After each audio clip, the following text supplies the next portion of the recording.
So, good morning everyone, and welcome to Holistic Therapies by Ben Barnett's new offerings of vlogs. So, over the next coming months, there's going to be a number of new ways that I'm going to be interacting with clients and people who are just interested in finding out more about the relationship between their mind, their body, their environment, and their performance. So I thought I'd start off with something a little bit visual and something that's relatively easy to get your head around, but that can be really useful. And that's specifically around the area of the neck and shoulders. So, neck and shoulders, lots of people have tension in that area. Often you wake up from a bad night's sleep and your neck might feel like it's over to one side, or you might feel like you've got pain in particular areas. And you might ask yourself, okay, what can I do to help myself? Equally, what might I be able to focus on if I'm going to have a treatment that would actually help me to be able to get more out of that session? Well, in the work that I specialise in, each part of the body is connected to a particular thought, a particular experience, whether that's past, present or future, and equally can hold in particular emotions. And the neck's quite interesting because one of the ways that I will look at areas of the body and kind of understand and unravel what might be causing problems there is to look at things like non-verbal communication. So like body language, okay? And so the neck's quite interesting because a lot of communication happens without words, and the neck is very much connected to communications to do with agreement. So, yes, I agree.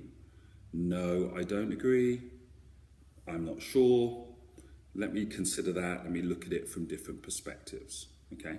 So I found that if while I'm working with a client, I ask them to be aware of an area where they're unsure about what decision to make, or they're saying yes to someone and actually they don't really want to say yes, or they've just agreed to something and now they're having second thoughts. Often those muscles that would communicate what they are not saying are the ones that are problematic or painful or tense. So, a good practice if you want to maintain your neck flexibility is just to look at the communications or the agreements that you've entered into over a period of time and say, do I still agree with those things? Am I now a no when I was a yes? Have I turned a situation where I was unsure and maybe was on the fence like a maybe into something now I'm very clear about, and have I communicated that yet? Now, you could do that if you were just having your bog standard massage. Think about those things yourself as your therapist was working on your neck.